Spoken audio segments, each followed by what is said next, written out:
Here we go on the topic। आज हमारा topic है, टॉपिक इन्वायरमेंट ही चल रहा है एंड ब्लू कार्बन यहाँ से स्टार्ट करना था। ठीक है। ब्लू कार्बन बहुत ही इजी है। ब्लू कार्बन का ब्लू का मतलब ही हो गया ओशन। ठीक है। तो ब्लू कार्बन ये देखिए थोड़ा सा यहाँ पे भी मिस्टेक है एक, इसी को ही रिपीटेशन कर दिया है यहाँ पे। चलिए ठीक है। बट यहाँ से आप हम देख सकते हैं ब्लू कार्बन कोस्टल इकोसिस्टम भी कहा गया है। और कोस्टल, चूंकि इंडिया का जो ये कोस्टल जो है 7,500 किलोमीटर का जो एरिया है, इस एरिया में कटाव की स्थिति पैदा हो रही है। ऐसा मैंने करंट अफेयर में भी आप लोगों को पढ़ाया है।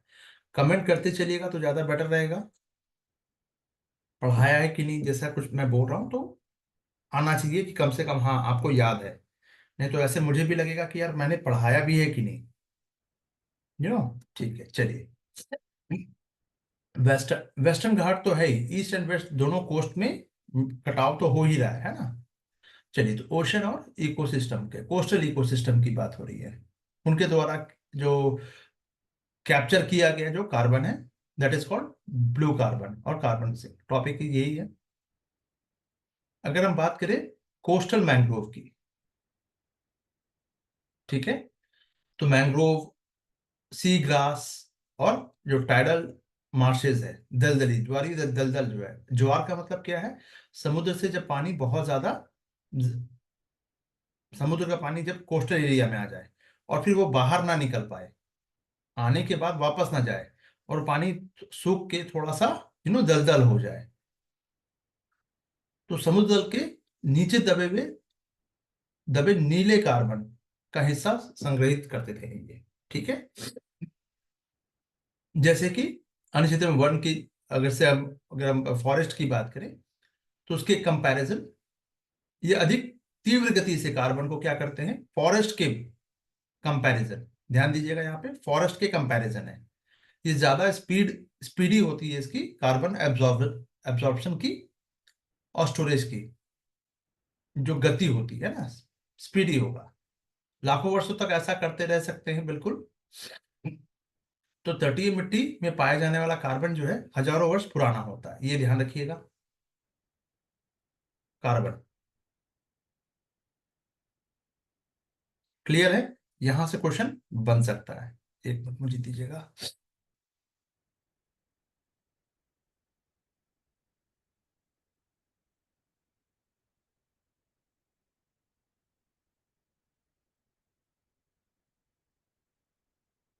ठीक है। बहुत इंपॉर्टेंट टॉपिक है, यहां से क्वेश्चन फिर से रिपीट होगा। ठीक है। ऐसा इंट्यूशन बनाते वक्त में नहीं बट पढ़ाते वक्त में मुझे हो जाता है। ठीक है। बनाने के समय में एक अलग माइंड सेटअप रहता है, पढ़ाते वक्त में चीजें थोड़ी सी और एक एक एक चीजों पर गौर किया जाता है तो थोड़ा सा फोकस ज्यादा रहता है। सो एज कंपेयर, फोकस तो दोनों में है बट एज कंपेयर एज, आप किसी चीज को जब एग्जामिनेशन, जैसे कि सालों आप प्रिपरेशन में बहुत दिनों से है, बट जून जुलाई के महीने में और आज के डेट में आप फर्क कर पाओगे कि आप जो भी चीजें पढ़ रहे हो बहुत ही कॉन्शियसली पढ़ रहे हो, उसको बहुत ध्यान से पढ़ रहे हो, ऐसा फील किया होगा, है ना? ये वही चीज है। चलिए। सो कंजर्वेशन इंटरनेशनल, ये आईयूसीएन एंड यूनेस्को का आईओसी, ये जो इंटर गवर्नमेंटल ओशनोग्राफिक कमीशन है, आईओसी। ठीक है। इन्होंने तीनों ने मिलकर क्या किया है, सुनिश्चित करने के लिए ब्लू कार्बन का इकोसिस्टम को स्टेबल करने के लिए एक सिस्टम डेवलप करने के लिए दुनिया भर की सरकार और ऑर्गेनाइजेशन जो है, गवर्नमेंट एंड ऑर्गेनाइजेशन से कोऑपरेशन की बात कही है। तो आपको क्या क्या करना होगा, इंगेजमेंट ऑफ लोकल हो गया, नेशनल लेवल, इंटरनेशनल ऑर्गेनाइजेशन, ये है इसमें शामिल। का कौन कौन इसमें क्या क्या शामिल होगा, है ना?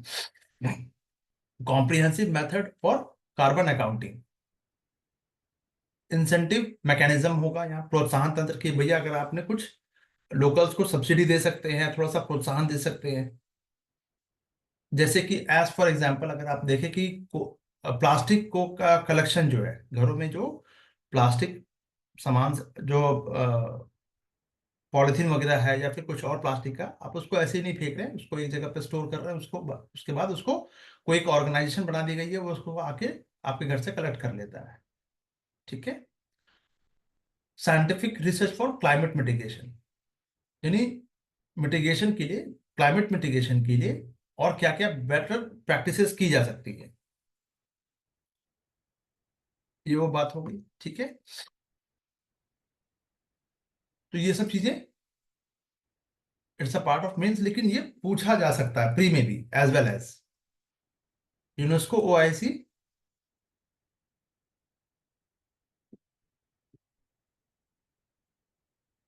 यूनेस्को आईओसी को करंट अफेयर का टॉपिक सुनामी रेडी गांव में पढ़ा था, बिल्कुल बिल्कुल, वेरी गुड, वेरी गुड। ऐसे आप अलर्ट होके पढ़ रहे हैं तो बहुत अच्छा, वेरी गुड। चलिए। हाँ, ये आपके अलर्टनेस को दिखाता है, तो यही अलर्टनेस मुझे सालों भर चाहिए। मतलब मुझे का मतलब मुझे नहीं, यूपीएससी। ठीक है।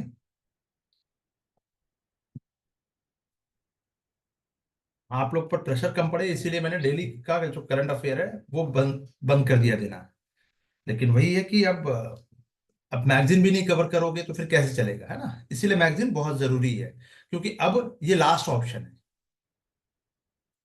आप न्यूज़पेपर नहीं पढ़ रहे हो, आप डेली करंट अफेयर नहीं पढ़ रहे हो, तो अब इसको, तो बचा क्या आपके पास? आप न्यूज़ नहीं सुन रहे हो, तो अब बचा क्या आपके पास? What kind of stuff you have in your hand?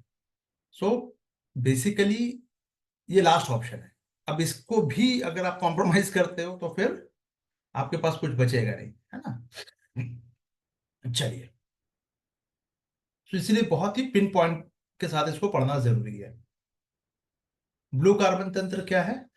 जो कार्बन, ब्लू कार्बन जो है बेसिकली इकोसिस्टम को ना, में इकोसिस्टम में ना केवल कार्बन को कैप्चर करेंगे, स्टोर करेंगे, सॉरी, बल्कि वो बहुत सारे बेनिफिट भी देंगे। जैसे कि बाढ़ से सुरक्षा हो गई, फिशरीज है के लिए आवास वगैरह है, बायोडायवर्सिटी, ये स्टोर करने के फायदे हैं जो लोकल्स को मिलेगा, वहां का तटीय समुदाय के लोगों को मिलेगा। ब्लू कार्बन इकोसिस्टम जो है, तंत्र, जलवायु क्लाइमेट चेंज के प्रति ये वर्नेबल होंगे। ठीक है। जैसे जैसे the temperature is going to be increase, या फिर टेम्परेचर हो या उसका वाटर लेवल हो। ठीक है। तो ये, अब जाहिर सी बात है कि तूफान वगैरह, साइक्लोन वगैरह आएगा तो डिस्टर्ब ज्यादा होगा। तो ये, अगर ऐसा ऐसी कोई स्थिति होती है कि क्लाइमेट में चेंज आता है, पहले ध्यान समझना, क्लाइमेट में अगर चेंज आ रहा है और जिससे कि ओशियन का जो वाटर का टेम्परेचर बढ़ रहा है, या उसका वाटर लेवल में थोड़ा सा is going to be increase, बढ़ रहा है अगर, तो कार्बन जो स्टोर कार्बन है उसमें कमी आ सकती है, बात ये है। ठीक है। तो ब्लू कार्बन का पहला उद्देश्य है कि इसको, इस इकोसिस्टम को बैलेंस करना है, उसको प्रोटेक्ट करना है, री स्टैब्लिश करना है इसको। ब्लू कार्बन का जो इनिशिएटिव लिया गया है उसका पर्पस ही यही है। अब आप लोग जल्दी से, कितने लोग हैं यहाँ पे? एटलीस्ट 1 2 3 4 5। ठीक है। अब 5 लोग हैं कम से कम, तो अब पांचों लोगों ने पढ़ा तो होगा इस टॉपिक को। जल्दी से मुझे पहले थोड़ा सा, मैं यहीं पे रुकना चाहूंगा और आप लोग पहले मुझे बताइए, सबने पढ़ा है? मेरे बताने में और आपके पढ़ने में क्या डिफरेंस है? बहुत ईमानदारी से बताइएगा कि नहीं सर, आपने जो बताया है वही चीज हमने भी वही पढ़ा है, या वही है, या फिर उसका एनालिसिस वही है, सेम है, डिफरेंट है, क्या है वो थोड़ा सा पहले यहीं पे कमेंट करके बताओ, फिर मैं अप्रोच पे बात करूंगा। हाँ, 1 मिनट का समय भी दे रहा हूँ, आप लोग टाइप कर सकते हैं, ताकि मुझे भी थोड़ा सा पता चले कि आप लोग किस लेवल पे पढ़ पा रहे हो, समझ पा रहे हो, एक अंडरस्टैंडिंग कैसे डेवलप हो रही है ना। ये जानना जरूरी है।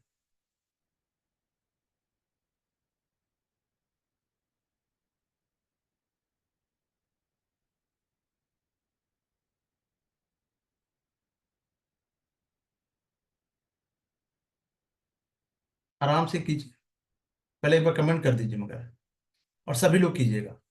ठीक है।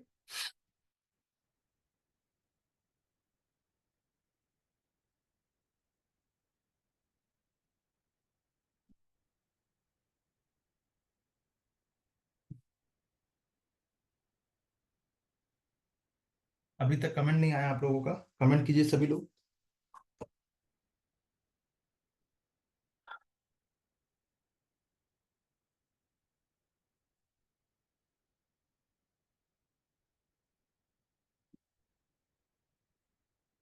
कमेंट तो कर दो भाई।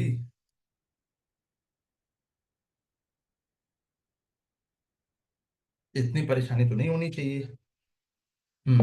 गुलाब शाह जी, चलिए उनका आ गया है।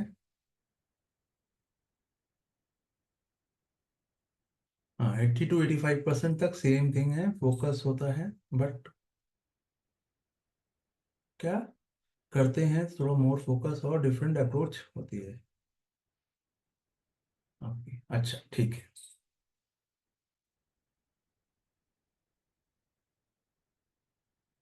कुछ याद आया पढ़ते टाइम तो सोच लेते हैं। यहाँ पढ़ाते तो काफी कुछ नए तरीके से। अच्छा ठीक है। कम से कम दो लोगों का कमेंट आया है, तो इट मीन्स मैं ये समझ के ये मानूं कि अप्रोच में अभी भी अंतर है। मतलब मैं ये देखना चाह रहा था बेसिकली आपके कमेंट से कि अप्रोच को आप लोग पकड़ पा रहे हैं कि नहीं। ठीक है। Fair enough. अभी इसको हम, ठीक है चलिए, तो अप्रोच को थोड़ा सा चीजें, हाँ। हाँ, अगर ये मैं कहूंगा कि अगर 3 to 5% का भी अगर अप्रोच में डिफरेंस है, क्योंकि मैं कोई अलग सी बातें नहीं बता रहा हूँ, चीजें नहीं बता रहा हूँ, सब सारी चीजें आपके सामने हैं। बहुत, ये ह्यूज डिफरेंस है। अगर अप्रोच में इतना का वेरिएशन है तो ये बहुत ज्यादा है। क्यों? क्योंकि सारा खेल अप्रोच का है। क्योंकि अगर यहाँ पे अगर ये जाहक, अगर हेड हेज हॉग अगर ना लिखकर जाहक लिख दिया जाए, शैल मूषक लिख दिया जाए, मरमेड जो है, और वज्र शलभ पेंगोलियन, अगर इसकी इंग्लिश ना लिखी जाए तो शायद मुझसे भी ये क्वेश्चन हिले नहीं। मुझसे भी नहीं हिलेगा। तो बात सिर्फ अप्रोच की है। ठीक है, इसीलिए वो 3 to 5% ही होगा, लेकिन ये एक बहुत ह्यूज डिफरेंस क्रिएट करेगा। चलिए, अभिषेक गौतम जी, उम्मीद कर रहा था कि आपका कमेंट जरूर आना चाहिए। चलिए ठीक है। क्वेश्चन है, नेक्स्ट क्वेश्चन। निम्नलिखित प्राणियों पर विचार करना है। ठीक है, करते हैं विचार। उपयुक्त में से कौन सा जीव परभक्षियों द्वारा पकड़े जाने की संभावना को कम करने के लिए स्वयं को लपेट कर सुभेद अंगों की रक्षा करता है? यानी अपने कछुए का, कछुआ देखा है कछुआ? अपने आप उसको कछुए को छुइए, या फिर घोगा देखा होगा, है ना। अब मुझे दिल्ली में तो नहीं दिखा, लेकिन हमारे यहाँ घोगे बहुत मिलते हैं। वो शंख की तरह होते हैं सिर्फ, और उसको टच कीजिएगा तो वो अपने शल के अंदर चला जाएगा, यानी अपने आप को रक्षा करने की कोशिश करता है, राइट। तो ऐसे कौन कौन से जीव की बात हो रही है जो अपने आप को बचाने के लिए? तो एक आपको दिखेगा कांटों वाला एक जानवर, जो आपको स्पाइक मतलब कांटे निकलकर उस आपके शरीर, अगर आप छूने जाओगे तो आप पर अटैक करेगा, अपने कांटे आप पर फेंक देगा।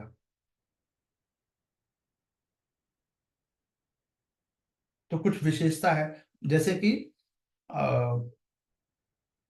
कोई अपने आप को बचाने के लिए, कल ही मैंने क्लास में बताया था कि कोई जैसे कि क्लाइमेट के साथ अक्लिमेटाइज कर लेता है अपने आप को, कैमोफ्लाज जैसा क्रिएट जो है, छुपा लेता है।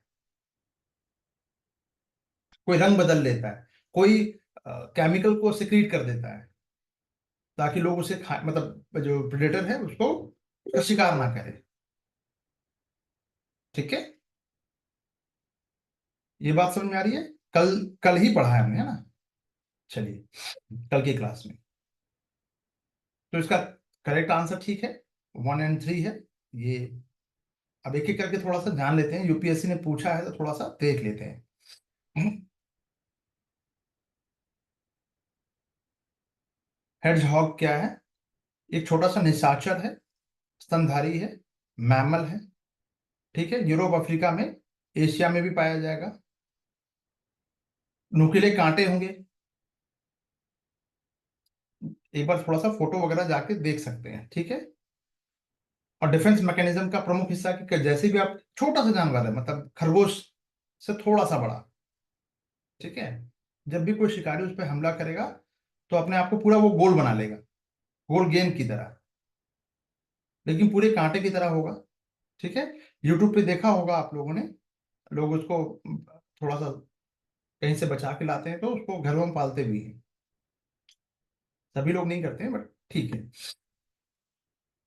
तो पेट, सिर, अपना पैर को पूरी तरह से अपने आप को समेट कर वो गोल की तरह, एकदम कांटेदार, ये क्या कहते हैं उसको? हेड्जहॉग। ठीक है।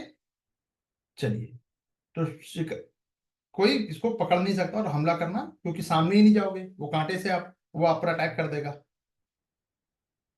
ठीक है। तो हेडहॉग की यह जो बैलिंग डिफेंस तकनीक इसे खास बनाती है। अब थोड़ा सा ये समझना, बैलिंग डिफेंस ये इंपॉर्टेंट है। क्यों इंपॉर्टेंट है? ये टेक्निक कौन यूज करता है? हेडहॉग। कीटभक्षी है, इंसेंटिव वोरस है ये, लेकिन छोटे छोटे घोंघे, मेढक और छिपकली को भी खा जाता है ये। रेड लिस्ट में, ये लिस्ट कंसर्न की श्रेणी में आता है। ठीक है। चलिए, मारमोट की बात करें। ठीक है। तो ये ग्राउंड रोडेंट है, यूरेशिया में यानी यूरोप और एशिया एंड नॉर्थ अमेरिका में पाया जाता है। बिल बना के रहेगा, कांटे शल्क इसमें नहीं होते, तो बचा नहीं पाएगा अपने आप को। अब कांटे रहेंगे तो जमीन में कैसे वो घर बनाएगा भाई, सीधी सी बात है। डिफेंस स्ट्रेटेजी में मुख्य रूप से ये ग्रुप विजिलेंस पर आधारित होती है, यानी सामूहिक चेतना प्रणाली पर, चेतावनी प्रणाली पर, जिसमें से एक को खतरा अगर है तो वो बहुत तेजी से आवाज निकालता है, और जिससे बाकी लोग अलर्ट हो जाते हैं, मतलब बाकी उसके जो ग्रुप के जो और ये जो है जानवर हैं वो अलर्ट हो जाते हैं। ठीक है। बिलों में छिपकर वो तेजी से भागकर बचने की कोशिश करता है, यानी बिल में घुस जाएगा। ना कि जैसे कि अगर हम बात करें, अभी अभी हमने जो ऊपर पढ़ा है, हेडहॉग, हेडहॉग को अगर रास्ते में भी अगर आप अटैक करोगे तब भी वो अपने आप को बचाने में सक्षम है। बट ये नहीं है, इसको तो बिल में ही भागना पड़ेगा, है ना? चलिए, हाइबरनेशन करेगा सर्दियों में, लीस्ट कंसर्न कंसर्न की श्रेणी में रखा जाएगा, रेड लिस्ट में। ठीक है। पेंगोलियन की बात करें, देखो ये पेंगोलियन यूपीएससी ने शायद 2 या 3 बार पूछ लिया है ये, मतलब पूछ लिया मतलब ऑप्शन में देखने को मिलेगा। ओवरलैपिंग स्केल से ढके हुए होते हैं, ये भी मैमल है। ठीक है। पूरी तरह से गोल करके, ये सेम प्रोसेस है उसका भी। ठीक है।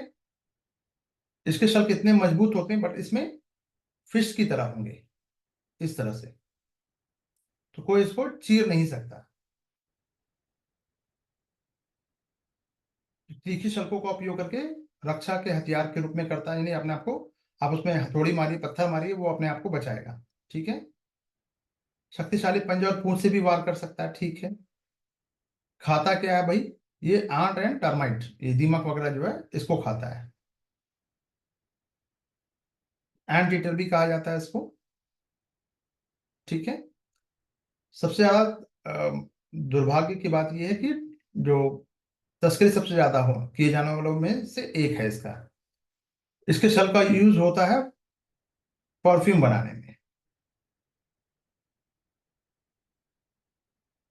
इसीलिए कहा भी जाता है कि आध्यात्मिक रूप से, कि आप जो मार्केट में जो फ्रेग्रेंस है उसका यूज ना करें। उसमें अल्कोहल ही नहीं, बहुत सारी चीजें होती हैं, वो इसी वजह से कही जाती है। ठीक है। तो रेड लिस्ट में, आईयूसीएन की रेड लिस्ट में ये क्रिटिकली इंडेंजर्ड के रूप में क्लासिफाइड है।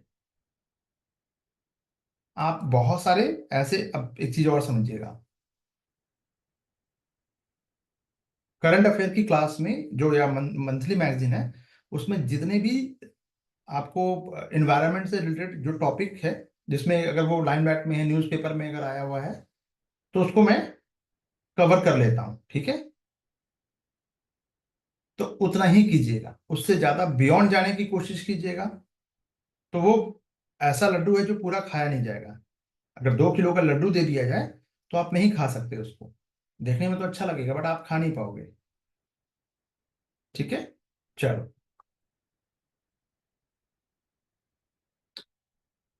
चलिए आगे बढ़ते हैं नेक्स्ट क्वेश्चन की तरफ। फिल्टर फीडर, अब देखिए इसकी हिंदी देख लीजिए आप। 10 साल अभी और लगेगा, 20 साल अभी और लगेगा इस लेवल की हिंदी को पकड़ने में। वो भी सिर्फ अगर 10 साल तक आप इन्वायरमेंट ही पढ़िएगा तभी ये हो पाएगा, नहीं तो आप सीधी सी बात है यार, आप इंग्लिश उसका देख लो। तो कम से कम 10-15 क्वेश्चन ऐसे होंगे यूपीएससी में जो आपको, जिसमें इंग्लिश ट्रांसलेशन या वर्जन देखना पड़ेगा, ठीक है। तो कोशिश मैंने की है कि इंग्लिश वर्जन भी रखूं इसमें, ताकि हिंदी नहीं तो इंग्लिश से समझ में आ जाए। हिंदी का एक और सरल हिंदी भी है, लेकिन जो आप सब लोग फैमिलियर होंगे, लेकिन प्रॉब्लम ये है कि यूपीएससी उस फैमिलियर हिंदी को नहीं पूछता। तो हिंदी माध्यम के जो विद्यार्थी हैं उनके लिए थोड़ा सा कठिन हो जाता है, क्योंकि उन्हें इंग्लिश में देखना पड़ता है, स्पीड थोड़ी कम हो जाती है, यहाँ पे ये दिक्कत है, ठीक है। चलिए, थोड़ी सी पार्शियलिटी दिखती है, लेकिन 19-20 का फर्क सब जगह होता है, ठीक है। चलिए, इसके लिए आप झंडा उठा के आप नहीं चल सकते, है ना। अब जो इंग्लिश मीडियम के हैं जिनको हिंदी बिल्कुल नहीं आती है, तो फिर ऐसे लोगों को नॉर्थ इंडिया में काम करने में मुश्किल आता है, कि आपको सदर्न साउथ या नॉर्थ ईस्ट में काम करने में प्रॉब्लम आएगी। लैंग्वेज इज अ बैरियर, है ना, तो थोड़ा सा लैंग्वेज भी सीखना पड़ेगा। तो कहीं ना कहीं या तो एंट्री लेवल पे या फिर वर्किंग लेवल पे प्रॉब्लम सभी को फेस करना होता है, सिर्फ आप अकेले नहीं होंगे, ठीक है। चलिए, तो कौन सा फिल्टर फीडर है, फिल्टर फीडर है। चलिए, तो फिल्टर फीडर पहले तो जान लें कि है क्या चीज भाई, ठीक है। सीप होता है, ठीक है, लेकिन फिल्टर क्या है ये। तो एक ऐसा जीव जो अपने भोजन को पानी से छानकर फिल्टर करके ग्रहण करता है, उसे फिल्टर फीडर कहते हैं। ऐसा जीव है, ठीक है। छन्ना पत्र साथ में लेके चलता है सपोज, और छानने के बाद, फिल्टर करने के बाद ही उसको इनटेक करेगा। तो पानी में तैरते हुए जो भी सस्पेंडेड कण होंगे, सूक्ष्म जीव, प्लैंकटन, एल्गी, जो भी है, जैविक अवशेष, उन सबको शरीर की विभिन्न संरचनाओं की मदद से वो छान लेते हैं, फिल्टर कर लेता है ये जीव। जब उसको इनटेक करेगा, खाएगा, तो खाने से पहले वो इसको पहले फिल्टर करेगा, जैसे हम लोग पानी छानते हैं ना, चाय, चाय की पत्ती छन्नी में आ जाती है, इस टाइप से, ठीक है। तो ये करता कैसे है भाई, तो आमतौर पर ये स्टेशनरी स्थिति में रहकर अपने चारों ओर का पानी छानते रहते हैं। सीप, ऑयस्टर, ठीक है। सीप भी फूड है, सी फूड में आता है, ये पता ही होगा आपको। चलिए, अब देखिए यूपीएससी ने जो ऑप्शन में बताया है, कैटफिश, ऑक्टोपस, पेलिकन, अब इसके बारे में थोड़ा सा जान लेते हैं। अच्छा, और अभिषेक गौतम, गुलाबशाल जी एंड मयंक, आप लोगों को इसमें अभिषेक गौतम को थोड़ा साइड कीजिए अभी। 2 लोगों को, मयंक एंड गुलाबशाल जी, आप दोनों को बाकी सब्जेक्ट्स भी दिए गए थे, उसका स्टेटस आपने नहीं बताया। अभिषेक गौतम जी, आपकी आपके लिए एक होमवर्क होगा कि आप इकोनॉमी का जो ग्रुप में लगा हुआ है, वो बताइए कि क्या करना, क्या है बता देता हूँ, सारे ऑप्शन को मैंने डिस्कस किया है कि नहीं इकोनॉमी में। अभिषेक गौतम, कमेंट करके बताइए तब तक, ताकि मुझे पता चले कि आप तक मैसेज पहुंच गया है, पहली चीज। बाकी लोग इसको 2-3 लेवल पे, नेक्स्ट लेवल पे, जैसे कि मयंक एंड गुलाबशान जी, आप लोग भी कमेंट करके बताइएगा। ज्योग्राफी, ठीक है, सारा हो गया है, यस सर, नहीं हुआ है, किया है या नहीं किया है? तो यही तो देखना है कि ऑप्शन, चारों ऑप्शन पर डिस्कस हुआ है कि नहीं।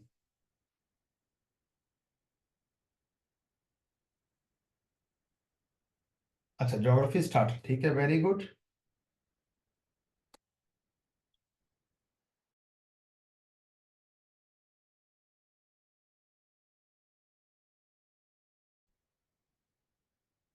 बॉटम फीडर, बॉटम फीडर किसको कहेंगे? देखिए, फिल्टर फीडर की बात यहाँ पूछी गई यूपीएससी से।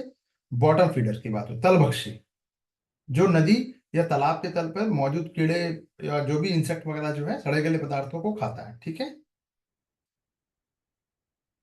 स्पर्श जो है संवेदनशील होगा, बारबल्स होगा, जिसकी मदद से ये भोजन की आइडेंटिफाई करेगा।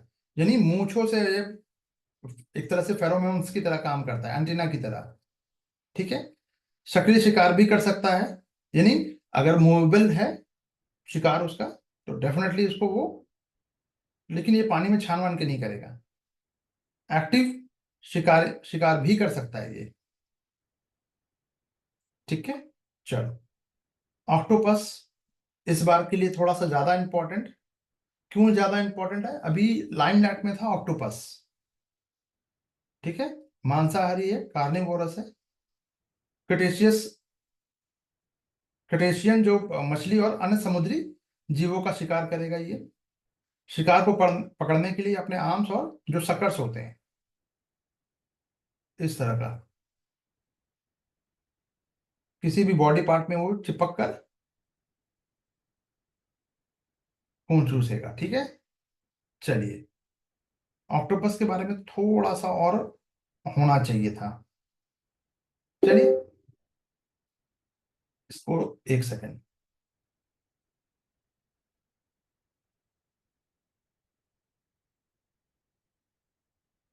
थोड़ा सा मोर डिटेल जहां लिख रहा हूँ, गुलाबशाल जी, जहां जहां मैं मोर डिटेल लिखता जा रहा हूँ, आप उसकी एक लिस्ट मुझे बना के टाइप करके दे दीजिएगा, ताकि मैं इसको उस पर थोड़ा सा आप लोगों को ग्रुप में और अलग से दे सकूं कुछ। ऑयस्टर, ठीक है। गिल्स की तरह ही अपने गिल्स से कि विशेषण इसमें गिल्स पाया जाएगा, और गिल्स से ही ये क्या करेगा, जैसे मछली जो है सांस लेती है गिल्स से, उसी तरह से इसमें भी पाया जाएगा, ठीक है।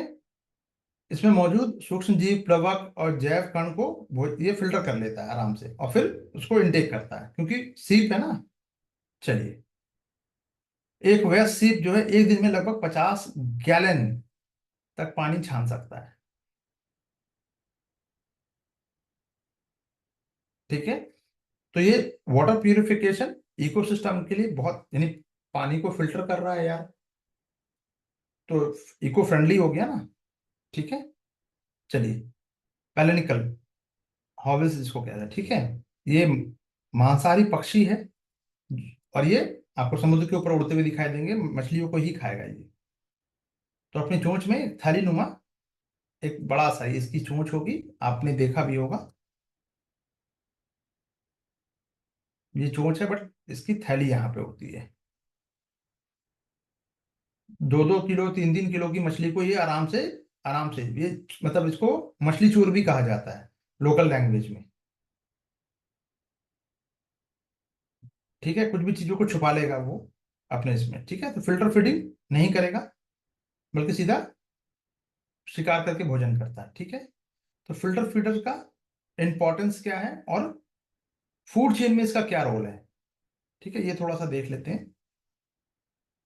फिल्टर फीडर इतना तो पता चल गया कि भाई फिल्टर करके इनटेक कर रहा है, तो जल को स्वच्छ और पारदर्शी बनाने में, यानी स्वच्छ बनाने में, फिल्टर करने में, उसकी क्वालिटी को इंप्रूव करने में काम मदद मिल जाएगी।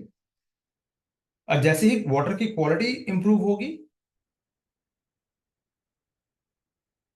तो बाकी जीवों के लिए भी ये बेनिफिशियरी है, ठीक है। लेकिन अब देखिएगा, प्रदूषित जल में ये जल्दी से मर जाते हैं, प्रॉब्लम ये भी है। इसलिए जल प्रदूषक की ये, यानी जहां पे अगर आपको ज्यादा ये देखने को मिलेगा, इस तरह के जीव जो फिल्टर फीडर में काम मतलब भाग लेते हैं, इंडिकेटर कहलाते हैं ये। जैसे कि ठीक इंडिकेटर वैसे ही है, जैसे लिचिन, हिंदी में लाइकेन, है ना। चलिए, role in food chain. Food chain में क्या करेंगे ये प्राइमरी कंज्यूमर होंगे, बहुत इंपॉर्टेंट। कौन? सॉरी, कहाँ गया? अरे, फिल्टर वाला कहाँ गया? एक मिनट, हाँ हाँ, रुकिए रुकिए, ये नहीं नहीं नहीं नहीं, पैनिकल नहीं, पैनिकल नहीं है ये। फिल्टर फीडर की बात हो रही है भाई, टॉपिक में। यहाँ खत्म हो गया ये, क्या बात कर रहे हैं? ये देखिए, डी खत्म हो गया, अब यहाँ से अलग है। ये देखिए, टॉपिक सब टॉपिक है ये, मार्किंग अलग है इसकी।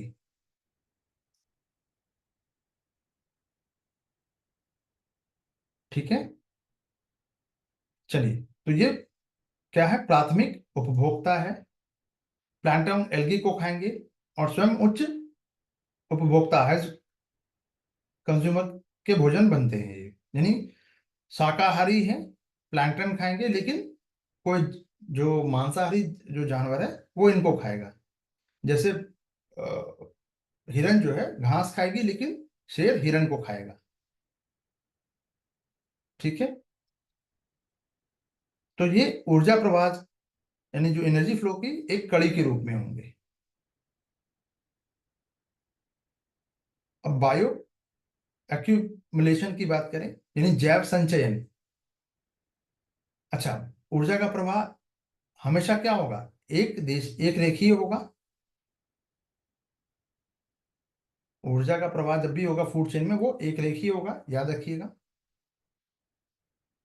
ये जल में मौजूद जो हेवी मेटल्स है और टॉक्सिक जो है, उनको अपने शरीर में जमा करते हैं, और फिर धीरे धीरे इसे प्रदू इसके माध्यम से यह प्रदूषण खाद्य में ऊपर तक पहुंच जाता है। यानी कि अगर घास में कुछ टॉक्सिक चीज है जिसको हिरन ने खाया, उसके स्टमक में गया, उस स्टमक, फिर उस हिरन को शेर ने खाया,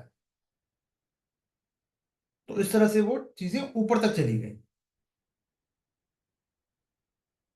ये बात समझ में आ रही है? चलिए, जीवों के नाम दे दिए कुछ, हालांकि आप इसको, और भी एग्जाम्पल है ये, इसलिए नाम दिया गया। तो आप क्या कीजिएगा, खाली इसमें कुछ ये नाम इंपॉर्टेंट होंगे, ये भी दोनों पूछता है यूपीएससी, इसलिए कुछ एग्जाम्पल है, इसको आप पढ़ लीजिएगा। ठीक है, अभी कोई मुझे बता रहा था वेल के बारे में। कोई स्पर्म वेल था या कोई वेल है जो काफी चर्चा में रहा, ऐसा कुछ, बट यूपीएससी नहीं पूछेगा।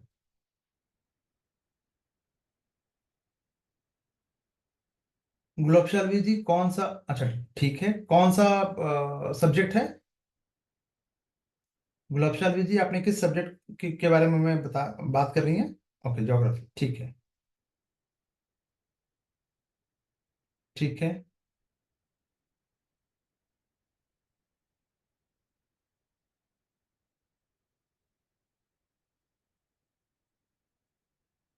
चलिए। की फीचर, ये फिल्टर फीडर तो हमने बता ही दिया आपको किस प्रकार से लिया जाएगा। ठीक है, आवास इनका दोनों में होगा, ये एक नई चीज है, बाकी चीजें तो ऊपर हमने बात कर रखी है। ठीक है, चलिए नेक्स्ट क्वेश्चन की तरफ चलते हैं। Palm oil. ठीक है, अब ये देखिए करंट अफेयर वाला क्वेश्चन है, पहले समझिएगा। ये किस ईयर का क्वेश्चन हम कर रहे हैं भाई, कोई बता सकता है? आई थिंक ये एक सेकेंड, अभी पता चल जाएगा ना। ये 21 का क्वेश्चन है। ठीक है, 21 वाले क्वेश्चन में आप देखिएगा, 2021 का क्वेश्चन है ये। ठीक है, मलेशिया के साथ पाम ऑयल को लेकर काफी, चूंकि हमने एक्सपो जो इंपोर्ट करते हैं वहां से हमने बंद कर दिया था, ड्यू टू उनका जो हमारे इंटरनल मैटर में इंटरफेयर करना था। ये बात समझ में आई? हाँ, तो पाम ऑयल पे पूछ लिया यूपीएससी ने, आप पढ़ रहे हैं मलेशिया मलेशिया, लेकिन यहां पूछ लिया। बात समझ में आ रही है? चलिए। चलिए, तो ताड़ का तेल, इस पर मैंने क्लास में भी बताया था पहले, करंट अफेयर वाली क्लास में, डिटेल में, है ना। तो ताड़ के तेल, अभी इसके ज्योग्राफिकल और इन्वायरमेंटल एस्पेक्ट से पूछा गया है। ताड़ हमने जो इंपोर्ट बंद कर दिया। ताड़ का जो तेल है, ये आपको देखने को मिलेगा दक्षिण पूर्वी एशिया में प्राकृतिक रूप से पाया जाता है। यानी दक्षिण पूर्वी एशिया कहाँ हो गया? आसियान कंट्री, तो मलेशिया वगैरह, इंडोनेशिया, ठीक है, थाईलैंड, ये सब हो गया। यहाँ पाया जाता है। क्या विशेष रूप से ध्यान दीजिएगा, ताड़ तेल जो दक्षिण का जो वृक्ष होता है, ये दक्षिण पूर्व एशिया में प्राकृतिक रूप से पाया जाता है। यहाँ एक वर्ड है,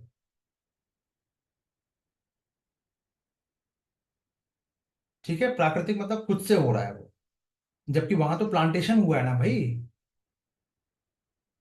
एक प्राकृतिक रूप से बागान बना हुआ है, और एक आपने बनाया है, कमर्शियल पर्पस के लिए ही बनाया जाएगा ना।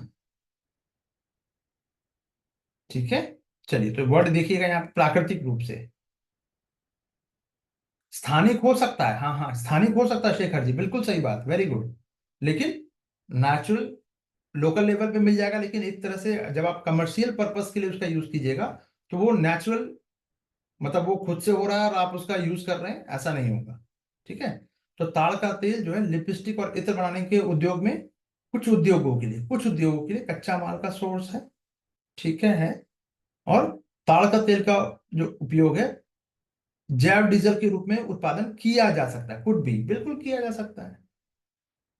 बहुत सारे तेल का को तो हम जेट्रोफा वगैरह है, पिग्मेलियन, ये है, मक्का है, और भी जितने ग्रेन्स, फूड ग्रेन्स है, बायोडीजल में हम उसका यूज कर रहे हैं। उसका तेल को, उस ऑयल को हम पेट्रोल में मिला के यूज कर रहे हैं। 20% तक हमने, 20 to 30% तक रखा है। ठीक है, कि भाई हमारा जो ऑयल का जो इंपोर्ट है, उस पर डिपेंडेंसी थोड़ी कम हो जाए, फॉरेन रिजर्व बच सके हमारा, है ना। चलिए।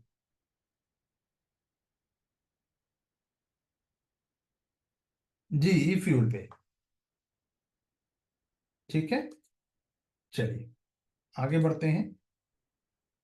तो प्राकृतिक रूप से पाया जाता है, गलत है। ताड़ का ये पाम ऑयल जो है, इसका वैज्ञानिक नाम बेसिकली अलाइस गोएनसेसिस है। ठीक है, ठीक है। अफ्रीका का ये मूल रूप से है, तो इंडिक है। अ, स्थानिक या इंडिजीनियस की बात करें शेखर जी, थोड़ा सा यहाँ पे मिस्टेक है आपके साथ। दक्षिण पूर्वी अफ्रीका में ना होकर ये इंडिक कहाँ का है? अफ्रीका का है। 100 वर्ष पहले इसको साउथ ईस्ट एशिया में लाया गया था। मलेशिया, इंडोनेशिया में ज्यादा इसका उत्पादन होगा, इस तेल का। सिर्फ खाद्य पदार्थ के लिए ही नहीं, बल्कि नॉन फूड आइटम के लिए भी इसका यूज होगा, साबुन, डिटर्जेंट, टॉयलेटरीज, ठीक है, ऑलियो केमिकल्स के उद्योग में भी इसका यूज होता है। ठीक है। चलिए, शैम्पू वम्पू बन जाएगा, क्रीम बन जाएगा, इत्र बन जाएगा, है ना। चलिए, शेखर जी थोड़ा सा देख लीजिएगा, कहीं आपके दिमाग में ये ना बैठा हो, इसको देख लीजिएगा। ठीक है, अफ्रीका है। अब जैसे कि अगर हम कहें आलू, पोटैटो, ये, इसकी खेती हर जगह होती है इंडिया में। क्या वो भारत में पहले से हो रही थी?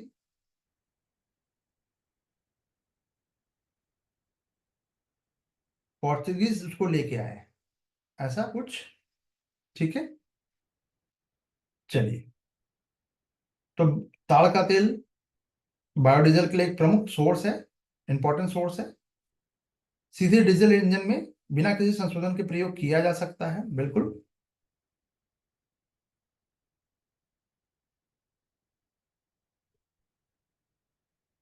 नहीं नहीं, तो प्राकृतिक यानी जो मूल होगा वहीं तो नेचुरल वहीं पे होगा ना, जैसे कि रेड इंडियंस तो वहां के मूल है। भले वो एक आपको गोवा में भी मिल जाए धुआं उड़ाते हुए, वो एक अलग चीज है। चलिए, कई देश प्राकृतिक जो पारंपरिक डीजल की जगह बायोडीजल का भी यूज कर रहे हैं, ठीक है, इसलिए उसकी डिमांड भी बढ़ गई है, ठीक है। कहाँ कहाँ यूज हो सकता है, यूजेस आप देख सकते हैं, इसका एप्लीकेशन जो है कॉस्मेटिक में, इंडस्ट्री लुब्रिकेंट में, ठीक है, लिपस्टिक में, इत्र में।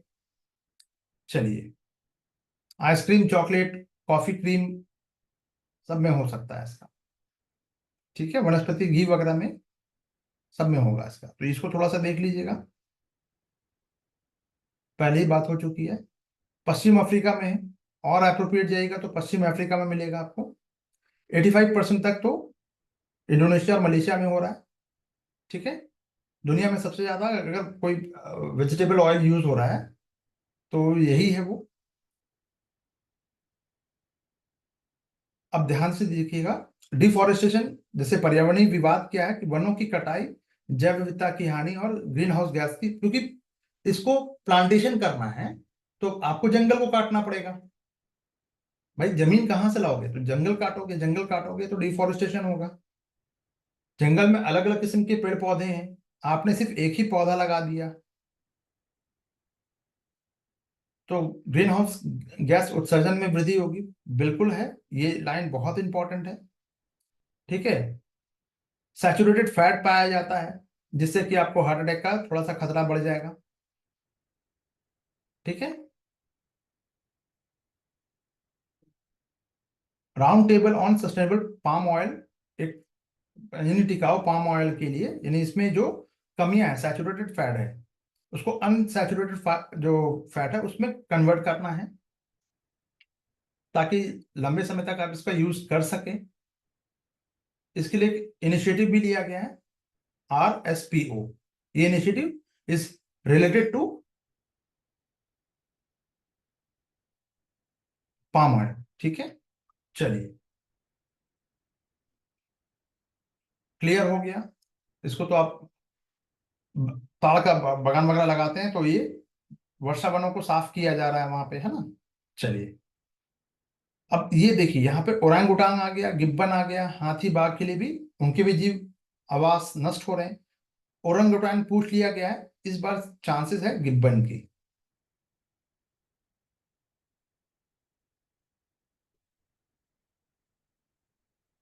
पिछले साल शायद ये लास्ट ईयर पूछ लिया गया है, गिब्बन की बात आएगी, इसको देख लीजिएगा,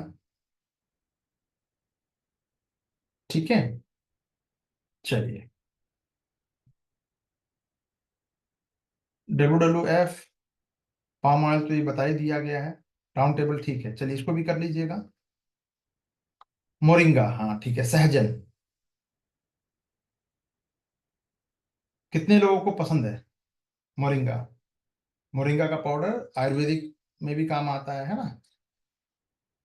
जी, बट मोरिंगा जो है बेसिकली, इसकी जो पतली पतली डालियां, एक तो बहुत मोटा सा हो जाता है, वो बेकार होता है, मजा नहीं आता है उसमें। जो पतली पतली हैं वो तो आउटस्टैंडिंग होती है। अब यहाँ मिलती है कि नहीं पता नहीं, बोलते बोलते में मुंह में पानी आ गया। चलिए,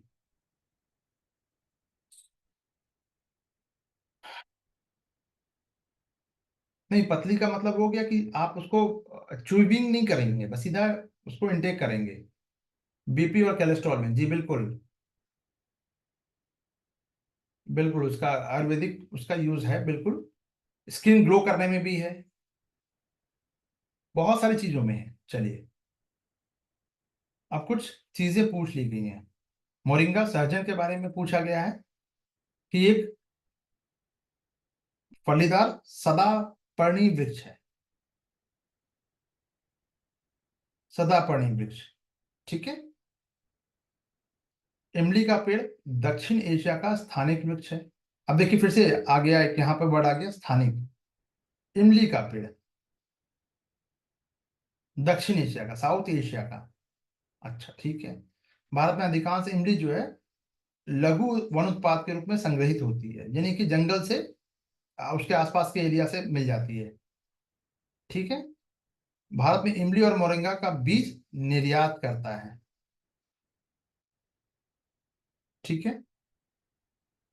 मोरिंगा और इमली के बीजों का उपयोग जैव ईंधन के उत्पादन में किया जा सकता है। अब ये तो किसी को नहीं पता था, बट किया जा सकता है। कुछ तो ऑयल निकल जाएगा यार, बीज से तो ऑयल निकलेगा ना, कॉमन सेंस लगाओ थोड़ा सा। कोई भी बीज हो, कोई भी सीड हो, मक्का, उससे भी ऑयल निकल जा रहा है। धान का जो वो फली है, जो वेस्टेज है, उससे भी ऑयल निकल जा रहा है। तो जहां पे किया जा सकता है, फ्यूचरिस्टिक है, मान के चलो सही है, पढ़ने की भी जरूरत नहीं है, बस दिख गया, कैन बी, कुड बी, हाँ हाँ हाँ, बस। यूपीएससी का ये बहुत ही बेसिक सा एक स्टेटमेंट है, जो आपके कम से कम 7-8 क्वेश्चन सही कर देगा, अगर थोड़ा सा फोकस बनाए रखा तो। पहले इसको करने से पहले सीधा एग्जामिनेशन हॉल में प्रैक्टिस मत कर लेना। पीवाईक्यू में जहां जहां पे ये वर्ड आपको मिले कि किया जा सकता है, हो सकता है, उसको आप सही मान के आप देखो कि पीवाईक्यू में कितने क्वेश्चन सही हो रहे हैं। प्रोग्रेसिव बिल्कुल स्टेटमेंट, तो प्रोग्रेसिव स्टेटमेंट हमेशा सही होगा, ये मान के चलो।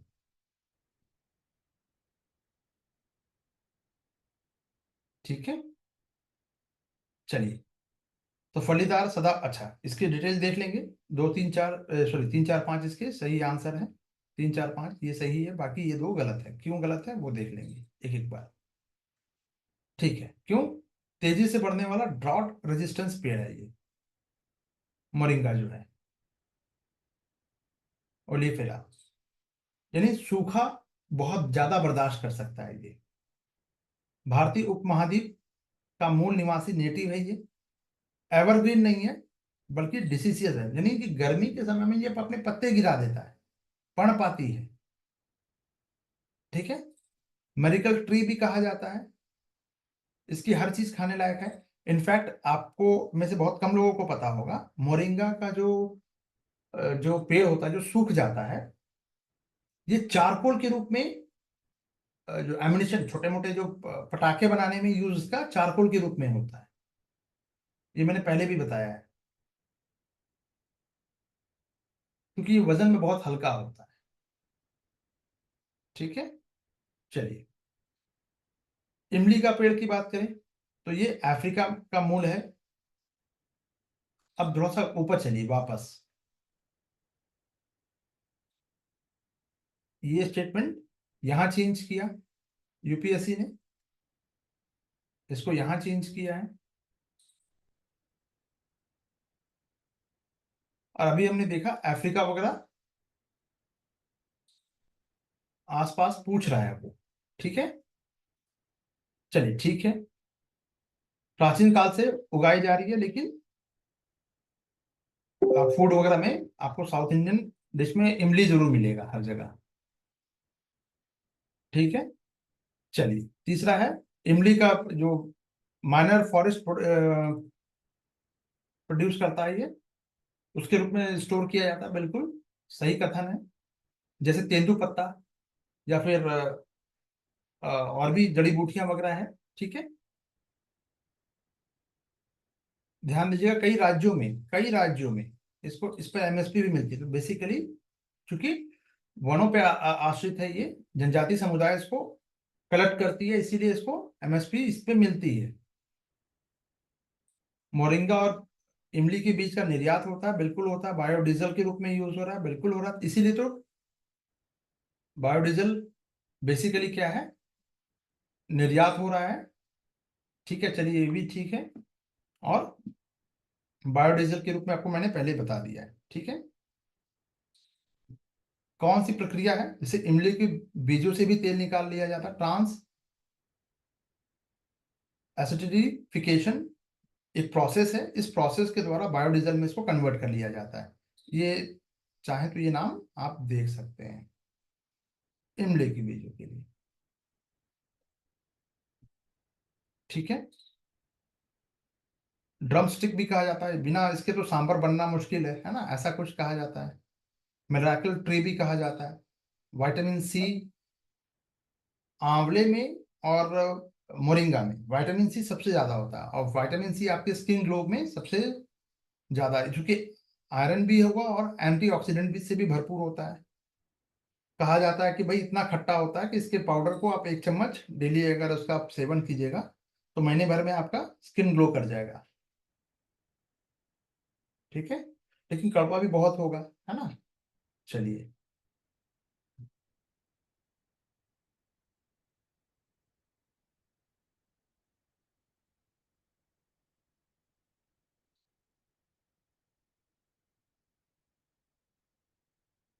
नहीं शेखर जी, आप सही हैं यहाँ पे। ठीक है, लेकिन इसको हम पकड़ नहीं सकते, मतलब इसको सिर्फ इस बेस पे कि सब चीज अफ्रीका में हो रही है, ये थोड़ा सा एग्जैजरेट हो जाएगा। यूपीएससी थोड़ा सा भी, क्योंकि इसमें रिस्क है। आपके स्टेटमेंट तो सही है, बट इसमें थोड़ा सा रिस्क ये है कि अगर वो, हाँ, नहीं नहीं नहीं नहीं नहीं, तुक्का नहीं लगाना, ना ना ना ना ना, इसके लिए मैं नहीं बोलूंगा ना, बिल्कुल नहीं। इतना फालतू, देखिए मैं फिर वही कह रहा हूँ, 30 क्वेश्चन छोड़ूंगा बॉस, बहुत ज्यादा है।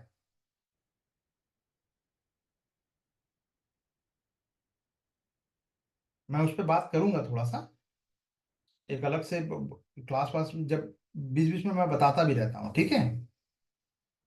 70 क्वेश्चंस पे आप खेल सकते हैं, ठीक है। और कैसे खेलना है उस पर बार बार इसी उसी पे तो अप्रोच पे ही तो बात हो रही है ना। चलिए, हर जगह हो गया, ठीक है। चलिए, कॉमन सेंस की बात है, मोरिंगा हर जगह हो गया।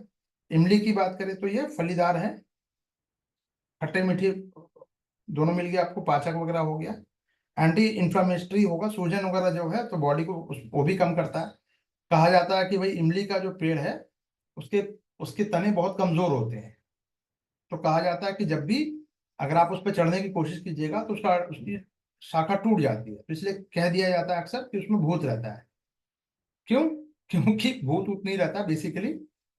ठीक है, मेन चीज क्या है कि वो कभी भी गिर सकते हैं आप। ठीक है, चलिए। टेक्सटाइल वगैरह में, बायोडीजल में, चिपकाने वाले में इसका यूज किया जाता है। ठीक है, नवीकरणीय है, ठीक है। वेस्ट ऑयल के रूप में बिजली, इमली का बीज तो आप खाओगे नहीं, तो उसका वेस्टेज के रूप में यूज भी हो जाएगा। वेस्टेज ऑयल है, ठीक है। तो जब इडेबल नहीं है, खा नहीं सकते इसको, खाद्य पदार्थ में यूज नहीं कर सकते, बट बायोडीजल में यूज हो जाएगा।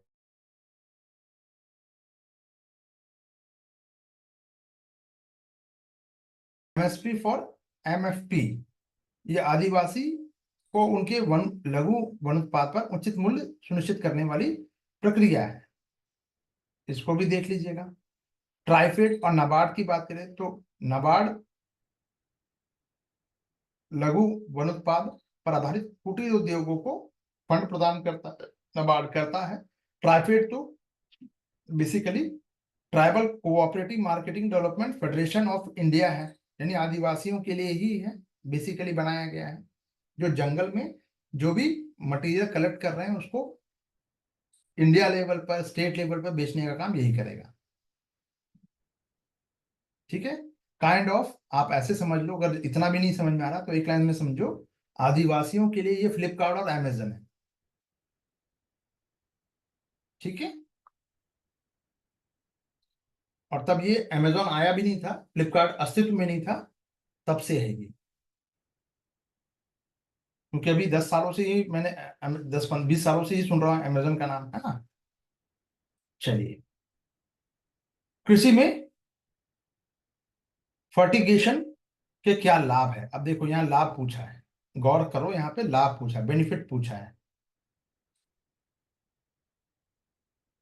करंट अफेयर वाले में बेनिफिट क्या है, लॉसेस क्या है, इंपॉर्टेंस क्या है, ये सब बहुत ही क्रिप्सी पॉइंट में मैंने हमेशा दिया है। आप लोग पढ़ ही रहे होंगे करंट अफेयर। ठीक है, चलिए। सिंचाई जल की, अच्छा, फर्टिफिकेशन का मतलब क्या है पहले ये देख लेते हैं, तो फिर इसके बाद,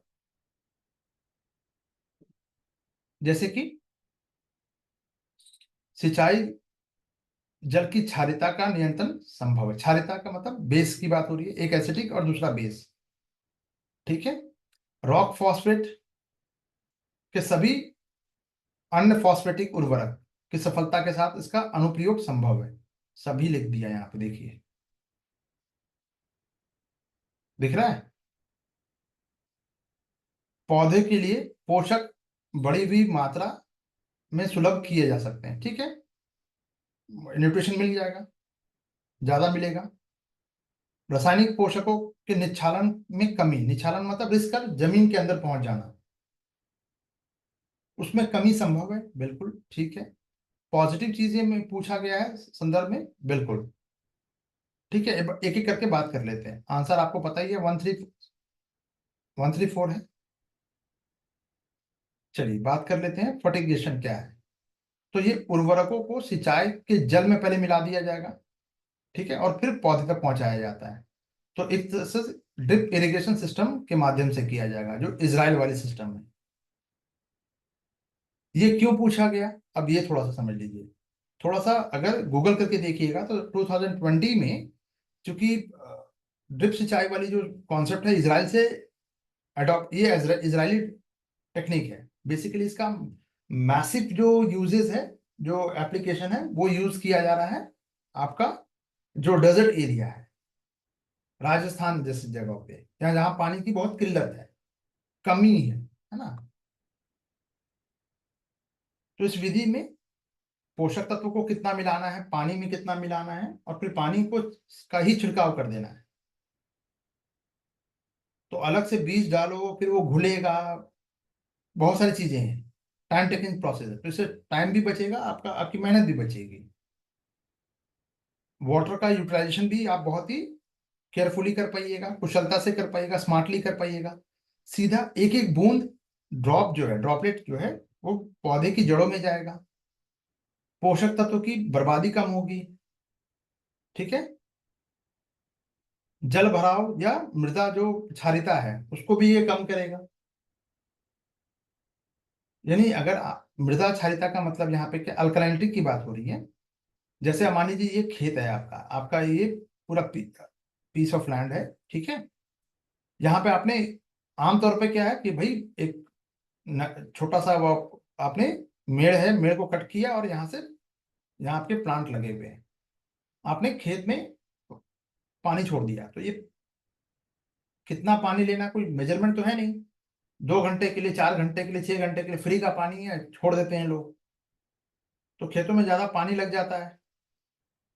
अब उसमें आपने अपना फर्टिलाइजर यूज किया, तो बहुत देर तक वो जमा रहेगा, और वही सॉइल अल्कलिनिटी बढ़ जाती है खेतों में।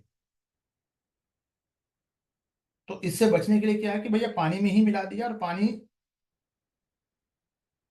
ये बांध वाला ना होके बॉटल ड्रिप सिंचाई की तरह है, ये बूंद बूंद टपकन बूंद है ना, उस टाइप से। चलिए, बिल्कुल है, सीधा सिर्फ जड़ों तक जाएगा जितना जरूरत है। यानी कि मान लीजिए एक दिन में अगर आप, गर्मी के समय में अगर आप इसको टेस्ट भी कर सकते हैं, एक आधा लीटर का आप बॉटल ले लीजिए, उसमें एक छेद कर लीजिए, उसमें एक बत्ती लगा दीजिए, जैसे आप ठीक है, और उसके बाद फिर आप इसको क्या कीजिए, उल्टा लटका दीजिए किसी पेड़ के साथ। वो आधा लीटर का बॉटल से ही वो पेड़ हमेशा आपको कभी भी मुरझाया हुआ नहीं मिलेगा। आप करके देख सकते हैं। हम जितना पानी ऐसे वेस्ट करते हैं उसकी जरूरत ही नहीं है, लेकिन ठीक है।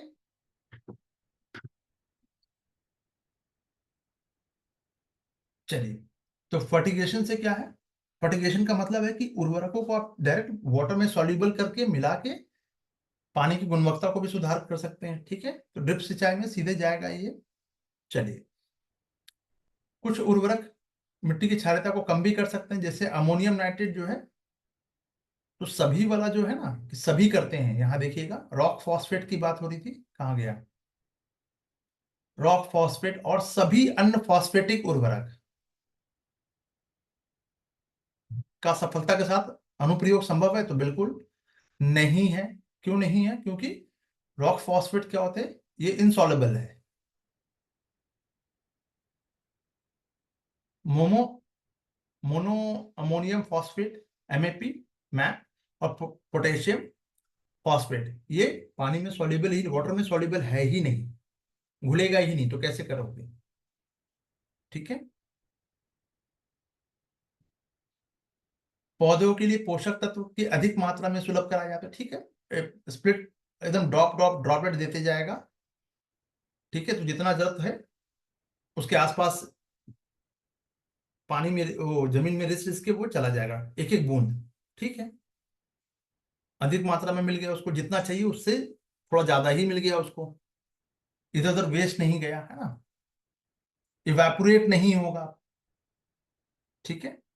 चलिए, रासायनिक जो पोषकों के निक्षारण में कमी संभव है, यानी कि लीचिंग नहीं होती। जैसे पारंपरिक विधियों से जब अधिक उर्वरक डालने से लिंच जो लीचिंग की समस्या होती है, यानी पोषक तत्व जो है गहराई में चले जाते हैं और वो पौधे को नहीं मिलते, ठीक है। तो फर्टिगेशन में क्या होता है, जितनी नीड है उतना ही न्यूट्रिशन डाला जाएगा, जिससे कि लीचिंग कम हो जाती है। तो इकोसिस्टम पे भी, अब जैसे कि जो यूरिया है, सपोज पानी में घोल के ही डाला जाता है, ठीक है। तो उससे भी पहले क्या था, वो यूरिया का छिड़काव किया जा रहा था, अगर आप लोगों को पता हो। अब क्या है, पानी में सॉल्युबल कर दिया गया है, उससे भी यूरिया की खपत कम हुई है। तो फर्टिगेशन के बेनिफिट्स क्या क्या हैं, तो पोषक तत्वों की सटीक आपूर्ति जितनी चाहिए उतनी मिल जाएगी, सिंचाई उर्वरकों उर्वरक वितरण एक साथ हो जाएगा, यानी आपका टाइम और मेहनत दोनों बचेगी, है ना। श्रम समय लागत कॉस्ट बचेगा, जो सॉइल स्ट्रक्चर है और जल निकासी का तो कोई इशू है ही नहीं यहाँ पे। पोषक तत्वों की बर्बादी में कमी आएगी, जल भराव और लवणीयता की समस्या में कमी आएगी, ठीक है। ये सब चीजें हैं बेनिफिट। चैलेंजेस क्या क्या है, अब चैलेंजेस ये है कि भाई उच्च गुणवत्ता वाले जल में घुलनशील उर्वरक आवश्यक होते हैं कुछ, ठीक है। चुनौती क्या है, कॉस्ट ज्यादा हो सकता है इसका थोड़ा सा, ठीक है। उपकरणों का रखरखाव भी जरूरी है, यानी उसको मेंटेनेंस जरूरी है। क्यों? क्योंकि आप जिससे ये कीजिएगा उसमें क्या, नोजल वगैरह में, यानी उसका जो यहाँ पे ये जो जैसे छिड़काव हो रहा है, इसमें स्प्रिंकलिंग लगा हुआ है, छिड़काव हो रहा है, ठीक है। तो ये जाके यहाँ पे जाम हो जाएगा नोजल। तो अगर मेंटेनेंस जैसे मैंने नहीं किया है, तो मेरा जो स्प्रिंकल है वो जाम हो चुका है। अब मुझे नया लेना पड़ेगा या पता नहीं क्या करना होगा, लेकिन ये है, काश मुझे पहले पता होता। पता का मतलब, मैंने कोई फर्टिलाइजर यूज नहीं किया है, बट वाटर में डेली सप्लाई, वो जो वाटर है उसमें क्लोरीन होता है, और क्लोरीन जमकर फिर क्या किया, उस नोजल को जाम कर दिया है, ठीक है। चलिए, फर्टिगेशन के लिए, सब्जियों के लिए, फल के लिए, फूल के लिए, कैश क्रॉप के लिए बहुत ज्यादा उपयुक्त माने गए हैं। बाकी इसके जो पर्यावरणीय लाभ है वो तो है ही, ठीक है। जीरो टिलेज, नेक्स्ट क्वेश्चन की तरफ चलते हैं। कृषि की शून्य जुताई। अच्छा, शेखर जी क्लास में है। शेखर जी, आप जरा सा बताइएगा, आपको आपकी एक समस्या थी क्वेश्चन नंबर 2024 का, क्वेश्चन नंबर 2 में, वो क्लियर हो गया? आपको जैसे वो लग रहा था कि वो क्वेश्चन इकोनॉमी का है, इकोनॉमी का नहीं, वो इन्वायरमेंट का ही है ना। चलिए, तो कोई मिस्टेक हो तो फिर तभी बताइएगा, लेट मी नो, उसको मैं करेक्ट कर दूंगा। लेकिन अब चांसेस नहीं के बराबर है, पूरी तरह से मैं 100% श्योर नहीं हो सकता, लेकिन चलिए। 24 का जो क्वेश्चन नंबर सेकंड है, स्टार्टिंग का, जिसको आपने कहा था एनवायरनमेंट का ना हो के वो इकोनॉमी का है, एप्पल, अमेरिकन एप्पल पर था एक क्वेश्चन, ठीक है। चलिए,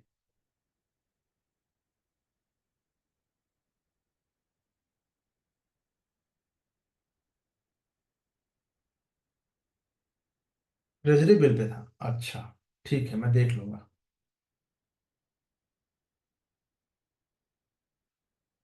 जीरो टिलेज क्या बेनिफिट है पूछ रहा है, देखिए अब एनवायरनमेंट पे बेनिफिट पूछ रहा है। अभी हमने पूछा, यहाँ पे देखा क्वेश्चन, कहाँ गया क्वेश्चन, क्या लाभ है। दूसरा भी क्वेश्चन क्या है, क्या बेनिफिट है उसका, ये देखिए। तो एनवायरनमेंट में आपको ये भी समझना होगा, नो टिल्ट खेती, शून्य जुताई क्या है भाई, उसके प्रॉफिट या बेनिफिट क्या क्या है, प्रॉफिट नहीं बेनिफिट क्या क्या है। तो पिछली फसल के अवशेषों को जलाए बिना गेहूं की बुआई संभव है, बिल्कुल संभव है। चावल की नई पौधी नर्सरी बनाए बिना धान के बीजों का नम्र मृदा में सीधा रोपण संभव है, बिल्कुल संभव है। मृदा में कार्बन पृथक्करण संभव है, कार्बन को आप उससे अलग कर सकते हैं मिट्टी में, बिल्कुल संभव है। अब ये होता क्या है, आंसर तो आपने रट लिया, तीनों स्टेटमेंट को भी पढ़ लिया, ठीक है। अब थोड़ा सा एक्स्ट्रा थोड़ा सा नॉलेज ले लेते हैं। शून्य जुताई तो एक ऐसी खेती प्रणाली है जिसमें पारंपरिक जुताई नहीं की जाती, यानी बैल आएगा हल से खेती की जाएगी, ऐसा नहीं है। आप सीधा बीज को ही सीधा बिना जुताई वाली जमीन में बो देते हैं और पिछली फसल के अवशेष को मिट्टी में इस सतह पे ही छोड़ देते हैं, तो मिट्टी का कटाव नहीं होगा, मिट्टी की गुड़ाई नहीं हुई तो सॉइल इरोजन में कमी आएगी। अगर आपकी खेत की पहले गुड़ाई होती है तो उस मिट्टी को थोड़ा सा वो किया नरम किया जाता है गुड़ाई करके, है ना, तो मिट्टी ढीली हो गई, गमले में तो ठीक है, लेकिन खेतों में करोगे तो ये मिट्टी ढीली हो गई तो बह जाएगी ना, हवा में उड़ जाएगी, ये भी होगा। सब नहीं उड़ेगी, हो उड़ती है ना, नुकसान होगा मिट्टी का। और धीरे धीरे आप देखोगे कि आपका कई सारे खेतों में देखोगे कि खेत उसके नीचे चले गए जमीन से, अगर सतह किसी का यहाँ है तो किसी का गड्ढा भी बन गया है, ऐसा अगर आप लोग में से किसी ने देखा हो तो, ठीक है। तो शून्य जुताई से क्या होता है, सॉइल इरोजन में कमी आएगी, आपका कॉस्ट इफेक्ट थोड़ा सा कम होगा, ठीक है, नमी बनी रहेगी क्योंकि आपने पहले वाले पौधे को कट नहीं किया, उसको लगे रहने दिया। फसल अवशेष को जलाने की आवश्यकता नहीं है तो वायु प्रदूषण कम होगा। कार्बन स्टोरेजेशन की बात करें तो भंडारण स्क्वीज को बढ़ाएगा ये, ठीक है। ऑर्गेनिक मैटर बढ़ने से क्या है, मिट्टी में उर्वरकता उसकी फर्टिलिटी में भी थोड़ा सा इंप्रूवमेंट आएगा, ठीक है। मिट्टी में सूक्ष्म जीवों की जो एक्टिवनेस है वो ज्यादा हो जाएगी, बढ़ जाएगी, ठीक है। चलिए अब थोड़ा सा एक स्टेटमेंट को देख लेते हैं। क्रॉप रेसिड्यू की बात करें, बिना जलाए या बिना उसको कट किए सीधे बो दिए जाएंगे। राइस वीट सिस्टम में बहुत इफेक्टिव होगा ये। पंजाब हरियाणा और में पराली जमत की समस्या जो है उसको आप बहुत हद तक केटर कर सकते हैं, रोक सकते हैं, देख सकते हैं, ये आप इंटरव्यू में भी बोल सकते हैं,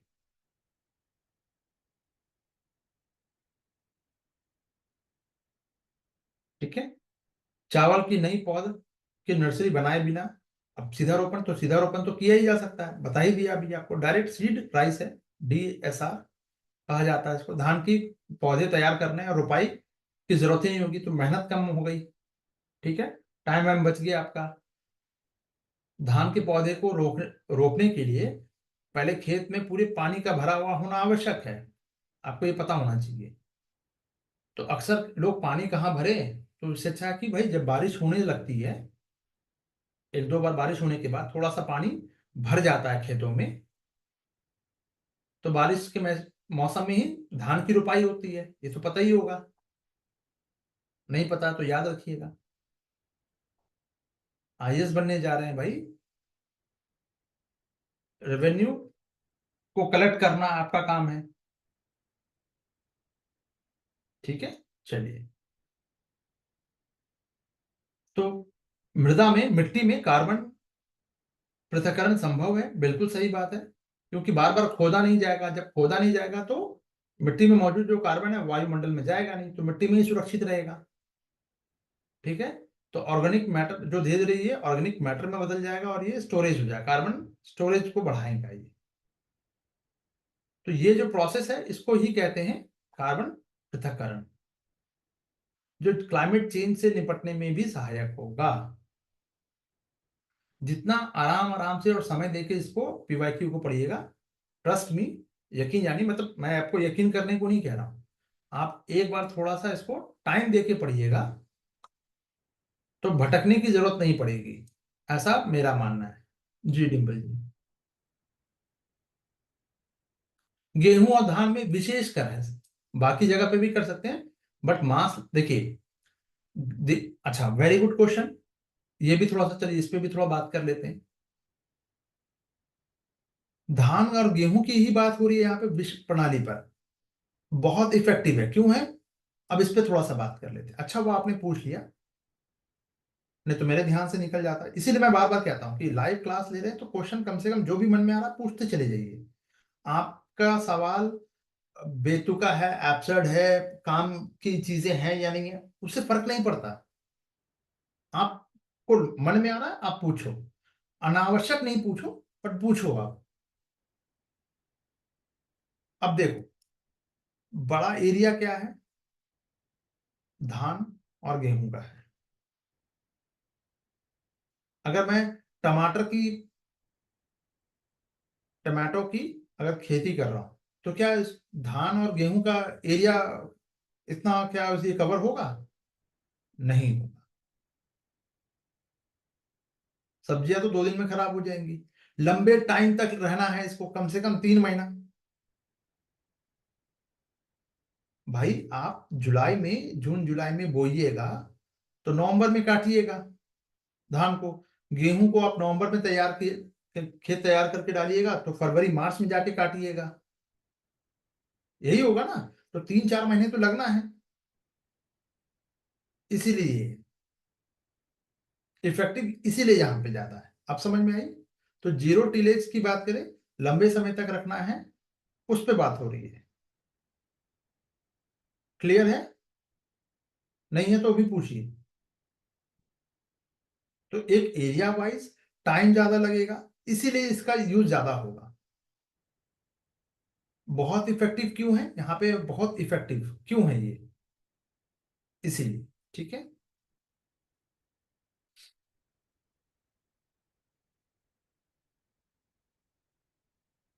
चलिए। सॉइल स्ट्रक्चर का संरक्षण होगा, एक्स्ट्रा बेनिफिट, खरपतवार को दबाने में मदद मिल जाएगी, वाटर कंजर्वेशन की बात करें उसमें सहायक होगा, बायोडायवर्सिटी बढ़ेगी। ठीक है,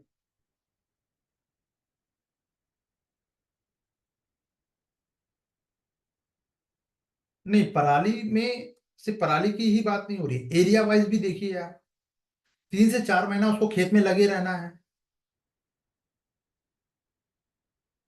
ठीक है, और अभी हमने देखा यहाँ पे कि भाई मोस्टली है, बाकी में आप यूज कर सकते हैं, इट कैन बी, अगर मैं कहूँ कैन बी तो बिल्कुल कर सकते हैं बॉस, लेकिन इफेक्टिव ज्यादा है।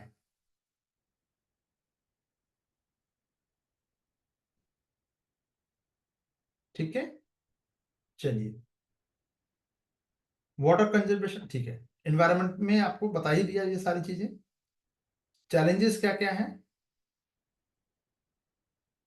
खरपतवार को कभी कभी कंट्रोल में करना मुश्किल हो जाता है क्योंकि आपने गुड़ाई नहीं की है, तो जो कीट ऊपर है वो ऊपर ही रह गया और फिर वो आपके नए फसल को बर्बाद कर सकता है। शून्य जुताव को बढ़ावा देने वाले जो सरकारी कार्यक्रम है, इस कार्यक्रम को आप पढ़ लीजिएगा, बस आपको नाम ही पढ़ना है। राष्ट्रीय कृषि विकास योजना है एक, प्रधानमंत्री कृषि सिंचाई योजना, और तीसरा है आपका जलवायु अनुकूल कृषि कार्यक्रम। सिर्फ कार्यक्रम के नाम ही सफिशिएंट है। एग्रीकल्चर में देखिए, अब जैसे इन्वायरमेंट, कई पीवाईक्यू में इन्वायरमेंट और एग्रीकल्चर को अलग से कराया जाता है, तो मैं कहूंगा कि थोड़ा सा बचने की जरूरत है, इतना ज्यादा छिद्राणवेशी बनने की जरूरत नहीं है। इन्वायरमेंट का ही पार्ट है एग्रीकल्चर, सब पार्ट है, तो आप उसको देख सकते हैं, अलग से पढ़ने के लिए अलग से तबीयत मूड बनाने की जरूरत नहीं है उसमें। ठीक है, चलिए।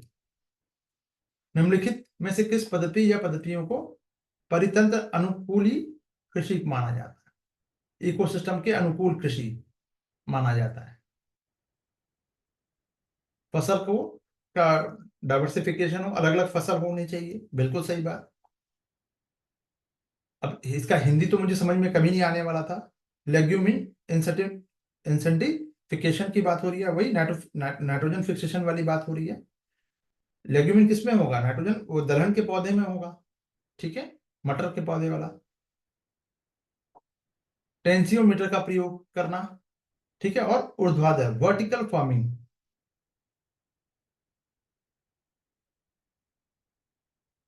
मुझे ये और ये, बहुत ईमानदारी से कहूं तो मुझे ये तीन पता थे, इसके बारे में मुझे नहीं पता था। टेंसियोमीटर मुझे भी नहीं पता था, लेकिन ये आसान हो गया। क्यों? क्योंकि 1 2 और 4 है, तो 1 2 4 तो ऑप्शन में ही नहीं है, तो सब होगा, क्योंकि 4 कंफर्म है। बात समझ रहे हैं? तो पहले थोड़ा सा एज कंपेयर टू 2 साल पहले से कंपेयर करें, तो यूपीएससी 2 साल पहले थोड़ा ज्यादा प्रेडिक्टेबल था।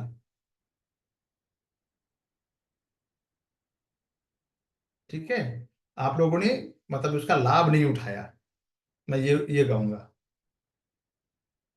चलिए, अब एक एक करके विकल्पों पर विचार कर लेते हैं। क्रॉप डाइवर्सिफिकेशन की बात करें तो अलग अलग फसलों को उगाइएगा, एक ही फसल पर डिपेंडेंस नहीं रहिएगा। तो क्लाइमेट चेंज के लिए से आपको, जैसे मान लीजिए कि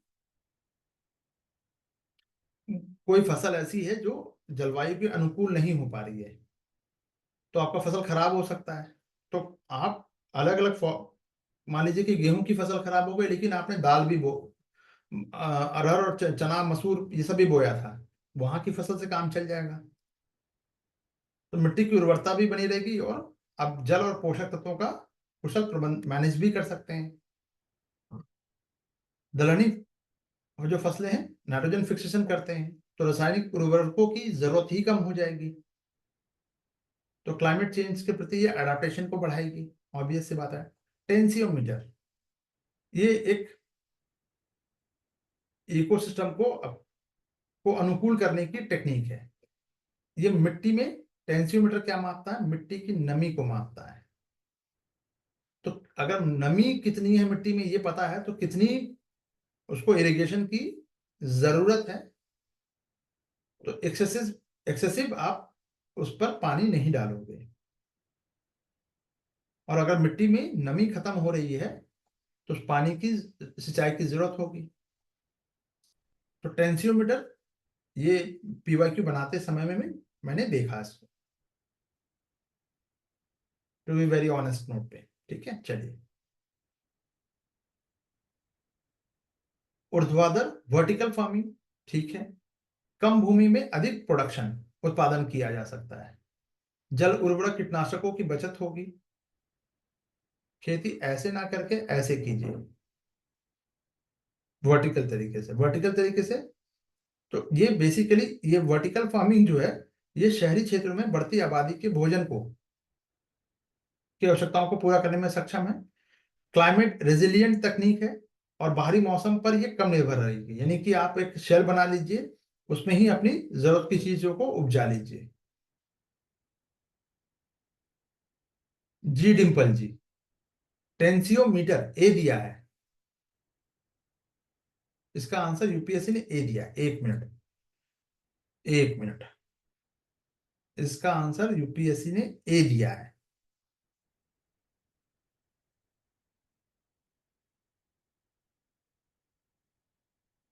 यूपीएससी ने ए दिया, बट है तो ये चारों होगा ना, मगर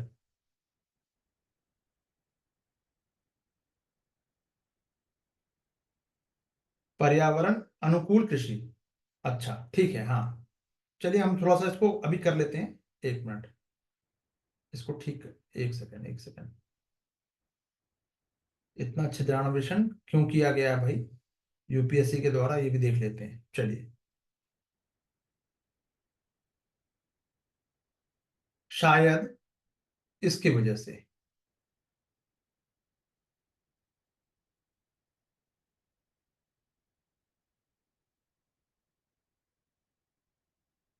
बाहरी मौसम पे ये कम निर्भर रहती है। इसके वजह से शायद यूपीएससी ने पर्यावरण के अनुकूल ना करके अपने हिसाब से हमने कर लिया, पर्यावरण की जरूरत ज्यादा हमें बहुत इसमें जरूरत हो नहीं रही है, इसलिए यूपीएससी ने इसका आंसर ए मान लिया है, 1 2 3, ठीक है। इसका मतलब ये है, बट जनरली अगर आप जाइएगा कहीं भी आपको मिलेगा, मैंने यूपीएससी के आंसर से तो मैच नहीं किया था, आप लोग कर रहे हैं, आपका सहयोग के लिए आपको साधुवाद, धन्यवाद इसके लिए, ठीक है। उसकी जो सामान्य व्याख्या है, यूपीएससी का मंतव्य ये रहा होगा, क्योंकि बाहरी मौसम पे भी डिपेंड ही बहुत कम कर रही है, इसीलिए अडेप्टेशन की तो बात ही नहीं होगी फिर।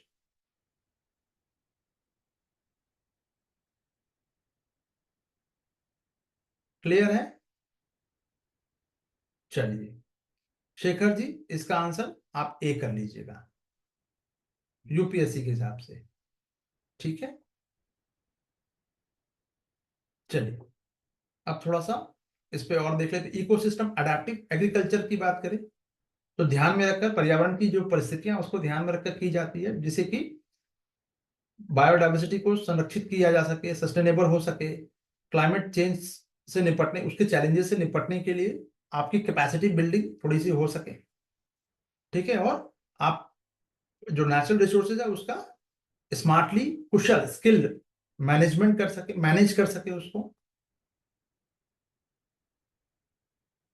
प्रोडक्टिविटी बढ़ेगी, जलवायु, अब तो जलवायु स्मार्ट कृषि का ही ये है, जिससे कि आपकी जगह कम है तो प्रोडक्टिविटी पे ही आपको फोकस ज्यादा करना होगा, क्योंकि जनसंख्या बढ़ रही है, पॉपुलेशन बढ़ रही है, ठीक है। और दूसरा आपके सामने क्या है, यानी जो ह्यूमन के सामने ये चैलेंज भी है कि क्लाइमेट जो चेंज हो रहा है उसको डेंट भी थोड़ा कम से कम हो सके, है ना, ग्रीन हाउस गैस का इमिशन भी कम हो, ये 3 चीजें ध्यान में रखी जाती है जब भी स्मार्ट कृषि की बात हो रही है, ठीक है।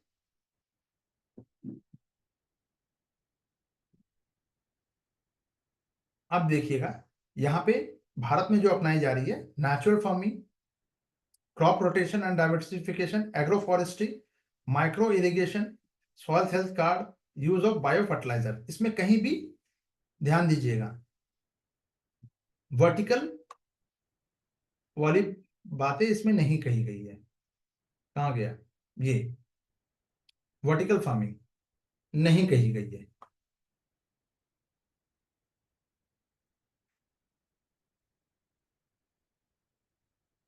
ठीक है। क्लियर है सभी को? और भी कोई क्वेश्चन है डिम्पल जी तो आप मुझे बता दीजिए, या अलग से मैसेज कर दीजिएगा, ठीक है। चलिए तो आज के लिए इतना ही करते हैं।